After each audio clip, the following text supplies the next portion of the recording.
Hey guys, Matt here. This is my review of Halloween 2018. This movie is directed by David Gordon Green, who previously did Stronger, Joe, and Pineapple Express. This movie stars Jamie Lee Curtis, Judy Greer, and Andy Manichek.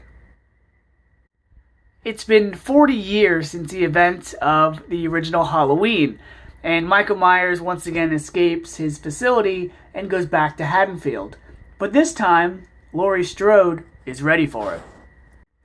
When I first heard they were making another Halloween film, I was on the fence. I like the franchise, but the last couple Halloween films I just didn't care for. And so I thought this was a franchise that they were just trying to cash in on once again. So I heard they were having Jamie Lee Curtis reprise her role as Laurie Strode, and I was like, yeah, well, she's done that twice before, and those movies weren't great, so I'll give this movie a shot. And having seen the new version of Halloween, I can say I was pleasantly surprised with it. Laurie Strode is no longer the naive babysitter. She's no longer the innocent victim. Now, she's more like a predator. She's prepared. She's Sarah Connor in the Halloween franchise. She has guns. She has the house. She has the fortifications and the armor and the mental readiness for Michael Myers. And so when Michael Myers finally comes back to Haddonfield, she's conflicted because she's excited that she'll finally exact her revenge on him, but also she's kind of nervous because she hasn't seen him in 40 years, so she doesn't know what to expect. And I like that about the way Jamie Lee Curtis portrayed Laurie here. Is she wasn't one note or one dimensional. She was conflicted. She was strong, but also she had vulnerability. And I did like Judy Greer, I've always liked her, as the daughter who was raised by that version of Jamie Lee Curtis, or Laurie Strode, where she didn't have a normal childhood because she was always being prepared for Michael Myers.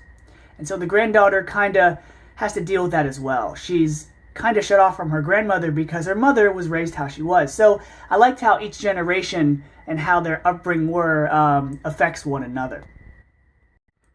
This movie acted as both a sequel to the original film, but almost like a remake, because there were a lot of scenes that were paying homage to it, like the main character sitting in a classroom, looking out the window, seeing a figure.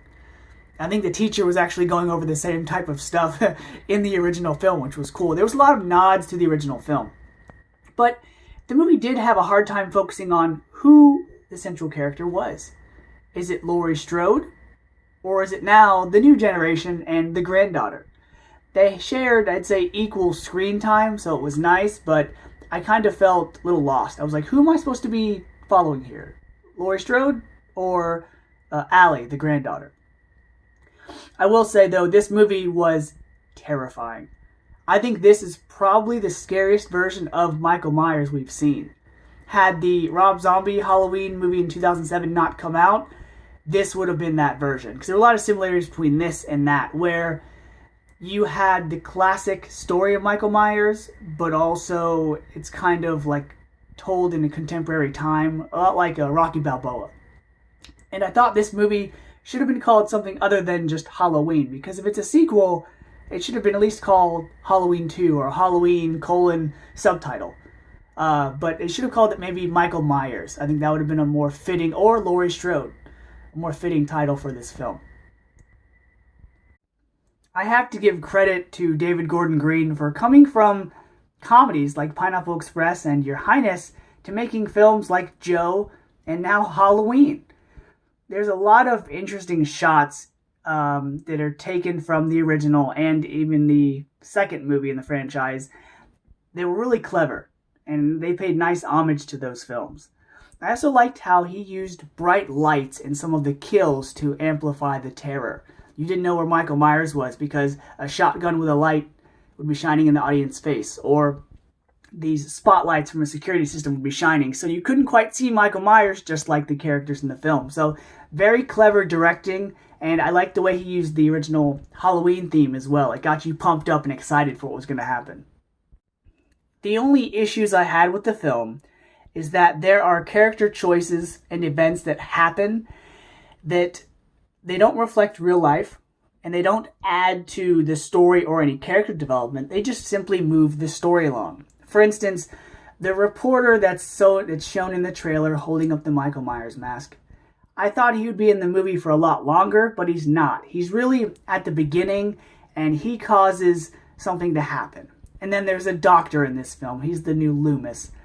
And he does something that infuriated me in the movie, which didn't really make any sense. And it just moved the story from this location to now this location. And so stuff like that didn't add to the story, but actually just took it away, because it makes you scratch your head and go, well, that doesn't really make any logical sense. It just causes this event to happen. Also, there's a small scene with two cops in a car discussing brownies and sandwiches. I guess Danny McBride and David Gordon Green thought that would be good for comedic effect, but with a movie like this, you don't need comedy. You just need to be scared. So, just like the attempts in Halloween H2O and Halloween Resurrection, I felt the end of this movie was great. It did leave it open a little bit if you want to think of it that way, but I think it concluded the story very nicely.